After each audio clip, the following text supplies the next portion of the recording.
অশোকনগরের green অ্যাপেলে আজকে চলে গেছিলাম খাওয়া দাওয়া করার জন্য।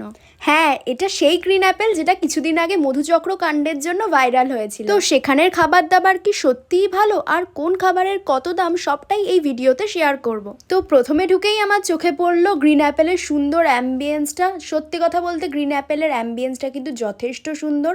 আর প্রথমেই আমরা অর্ডার করে দিয়েছিলাম একটা লার্জ সাইজ পিৎজা। আর সব সময় তোমরা কোথাও খাওয়ার আগে প্লেটটা কিন্তু অবশ্যই টিস্যু দিয়ে ভালো করে ক্লিন করে নেবে, কারণ হয়তো সেখানে ধুলো থাকতেই পারে। তো যাই হোক, এই পিৎজাটা ছিল কিন্তু বারবিকিউ চিকেন পিৎজা, যার প্রাইস ছিল 320 রুপিস। আর প্রাইস অনুযায়ী কিন্তু পোর্শন সাইজটাও কিন্তু বেশ ভালো ছিল। আর সত্যি কথা বলতে অথেন্টিক বারবিকিউ চিকেন পিৎজা না হলেও এটার টেস্ট কিন্তু মন্দ ছিল না, আমার কিন্তু বেশ ভালোই লেগেছে।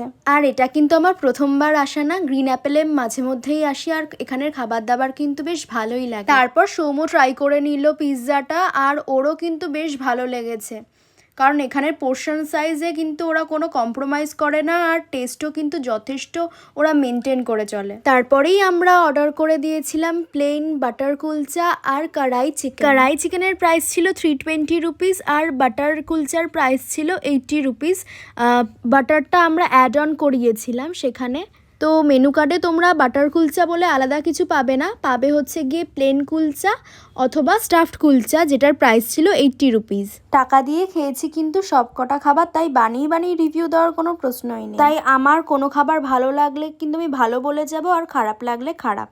আরে চলো খেতে খেতে তোমাদের সঙ্গে একবার মেনু কার্ডটা শেয়ার করে দিই। তো এটা হচ্ছে গ্রিন অ্যাপেলের 2025-এর পুজো স্পেশাল মেনু কার্ড। এটা কিন্তু একদম নিউ মেনু কার্ড, তাই তোমাদের আপডেট দিয়ে দিলাম। এরপরেও যদি মেনু কার্ড চেঞ্জ হয় আমার চ্যানেলেই তোমরা সর্বপ্রথম দেখতে পাবে। তো আমি কিন্তু এখানে মেনু কার্ডের ফার্স্ট টু লাস্ট সবটাই তোমাদের সঙ্গে শেয়ার করেছি। এখানে শুরুতেই দেখতে পারবে বিভিন্ন রকমের স্যুপ, স্টার্টার্স, বিভিন্ন রকমের অ্যাপাটাইজার, তারপরে ইন্ডিয়ান মেনু, তারপরে বিভিন্ন রকমের চাইনিজ, ইন্দো চাইনিজ মেনু, তারপর কন্টিনেন্টাল মেনু, সবটাই কিন্তু আমি এখানে তোমাদের সঙ্গে শেয়ার করেছি।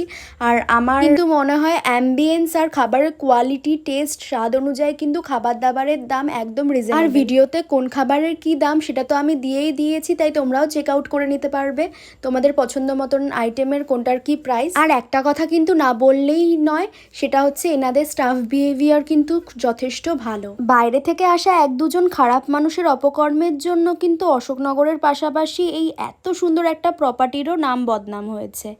এটা কিন্তু আমাদের কাছে খুবই লজ্জার একটা ব্যাপার। অশোকনগরবাসী হিসাবে কিন্তু আপনাদের মতো সকল ব্যবসায়ীদের অনেক অনেক শুভেচ্ছা জানাই অশোকনগরে এত সুন্দর সুন্দর প্রপার্টি গড়ে তোলার জন্য। আপনাদের জন্য কিন্তু অশোকনগরের প্রচুর ছেলেমেয়েরা কর্মসংস্থান পাচ্ছে, তার জন্য আমরা সত্যি গ্রেটফুল।